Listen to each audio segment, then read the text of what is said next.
वालेकुम दोस्तों, Syed electric and solar में तमाम सुनने वाले लोगों को मेरा सलाम। और आज मैं थोड़ी सी मुनफरिद और मुख्तलिफ वीडियो लेकर आया हूँ। ये एक घर था जिन ग्राउंड प्लस वन पे बना हुआ था और इसमें ये एक पैनल लगा हुआ था जिसको हम कहते हैं अपनी इसमें इलेक्ट्रिकल ज़बान में 10/12 का। इससे इनका ग्राउंड प्लस वन का पूरा घर ऑपरेट हो रहा था। एक पैनल और अंदर लगा हुआ है 15/18 का सिंगल फेस का, उसको सिर्फ हमने रिस्टोर किया है। इसके साथ हमने ये किया है कि एक ये ओपन पैनल लगाया है जिसमें एक मेन ब्रेकर आ गया है, 2 ये एसी के ब्रेकर आ गए हैं और एक फ्रिज और मोटर का ब्रेकर, और प्लस यहाँ पे एक ये बरामदा, बड़ा सा बरामदा है, इसका हमने ये यहाँ पे एक ब्रेकर दे दिया। पहले ये था कि एसी फ्रिज और मोटर का यहाँ पे एक ही ब्रेकर लगा हुआ था इस पैनल के अंदर, और वायरिंग भी एक ही हुई थी। अभी हमने वायरिंग सेपरेट की है, एसीओं को जो है उनकी वायरिंग अलग की है, मोटर की वायरिंग अलग की है और फ्रिज मोटर की भी वायरिंग अलग करके हमने सब पे अलग अलग एसपी ब्रेकर लगा दिए हैं उनके एम्पेयर रेटिंग के हिसाब से।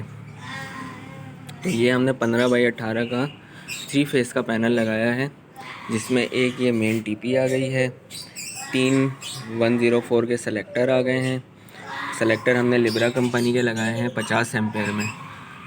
फ्यूचर को मद्देनज़र रखते हुए हमने ये सेलेक्टरों का इंतखाब किया, वरना तो इसमें 32 एम्पेयर के भी आते हैं सेलेक्टर, पर अगर कल को इनका लोड बढ़ेगा तो वो सेलेक्टर चांस था कि हीट हो सकते थे, गर्म हो सकते थे, बर्न हो सकते थे। तो हमने पहले से ही इसमें 50 एम्पेयर का सेलेक्टर लगा दी हैं तीनों फेस पे। अब इस सेलेक्टर पे जो है ये 2 एसी का लोड है बड़े बड़े लोडों का, दूसरे सेलेक्टर पे जो है फ्रिज और मोटर का लोड है, और तीसरे सेलेक्टर पे जो है एक बरामदे का है लोड। पर अब आप पूछेंगे एक सेलेक्टर पे खाली बरामदे का लोड नहीं, एक पैनल अंदर और लगा हुआ है 15/18 का इसी साइज़ का, पर वो सिंगल फेस का है। उसमें बाकी घर के जितने कमरे हैं उनके कनेक्शंस थे। यहाँ पे सिर्फ और सिर्फ इनके मेन मीटर से लाइन आई हुई थी, एसी के यहाँ पे तारें थी, फ्रिज और मोटर की तारें थी। तो हमने यहाँ इस पैनल को उसी हिसाब से हमने डिस्ट्रीब्यूट किया है। तो अंदर का जो पैनल है उसमें हमने जैसे मिसाल के तौर पे इस सेलेक्टर पे 2 एसी का लोड है तो हमने उसके साथ 2 कमरों को ऐड किया है। इस सेलेक्टर पे 2 कमरे और 2 एसी चल रहे हैं। इसी तरीके से इस सेलेक्टर पे जो है फ्रिज और मोटर का लोड है और 2 कमरों का लोड है। इसी तरीके से बाकी जो घर बचता है वो इस तीसरे सेलेक्टर पे हमारे लोड आता है लिब्रा कंपनी का। अब इनके पास एक जनरेटर भी था, पहले ये जनरेटर चला रहे थे, इस पैनल पे ही सारा कुछ था, एक ही सेलेक्टर लगा हुआ था, जुगाड़ थी।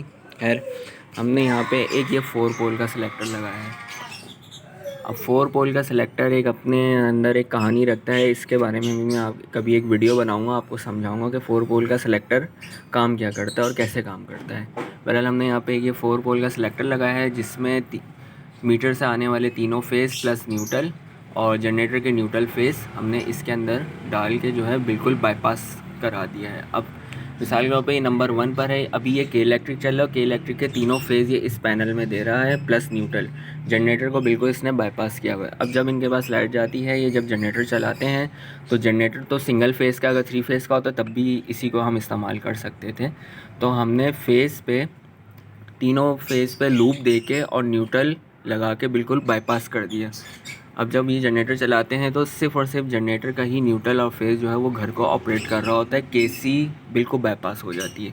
न्यूट्रल और फेज़ ओरिजिनल और जेन्युइन सेटिंग ही यही है। बाज़ इलेक्ट्रिशियन हज़रात जो कारीगर हज़रात होते हैं वो 104 का इस तरह का सिलेक्टर लगाते हैं, उसमें नंबर 4 का ही ऑप्शन खाली होता है। वो क्या करते हैं कि इस पर जनरेटर का फेज़ डाल देते हैं और न्यूट्रल को जो है वो मीटर के न्यूट्रल के साथ सिंक्रोनाइज़ कर देते हैं, इंटरलिंक कर देते हैं। अब जब हम जनरेटर चलाते हैं तो क्या होता है कि जो न्यूट्रल है अब वो तो के इलेक्ट्रिक के न्यूट्रल से जुड़ा हुआ है, जिसकी वजह से जो है वो हमारा मीटर जो है रिटर्न में चलता है।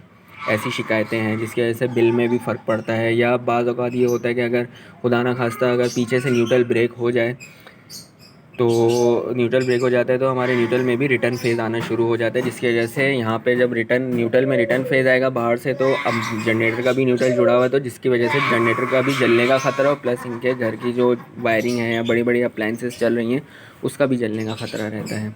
बहरहाल हमने सिस्टम को पूरा अपग्रेड किया है ये था पहले। हमने यहाँ पे ये 60x60 की डक्ट पट्टी इस्तेमाल की है, जिसमें हमने इसकी सारी तारें जो हैं वो हमने इस पैनल के अंदर खूबसूरती से और ड्रेसिंग का ख्याल रखते हुए इस पैनल के अंदर हमने लगाया है। ये हमारा मेन पैनल है, ये इनका पुराना सेटअप है। अब जनरेटर था इनके पास, तो हमने इस पैनल को इस्तेमाल किया पाकिस्तानी जुगाड़ करके। यहाँ पे एक गत्ते की शीट लगा के, फाइबर की शीट लगा के, इस पर हमने एक जनरेटर बेल लगा दी है बटन के साथ, प्लस यहाँ एक जनरेटर लाइट दे दी। जब इनका जनरेटर ऑन होता है तो जनरेटर की ये लाइट ऑन हो जाती है। तो ये मेरा पूरा प्रोजेक्ट का लुक है। अगर आप भी इस तरीके का काम करवाना चाहते हैं तो डिस्क्रिप्शन में मैं अपना नंबर दे दूँगा, आप मुझसे रब्ता कर सकते हैं। ओके दोस्तों, मेरे भाइयों, अस्सलाम वालेकुम।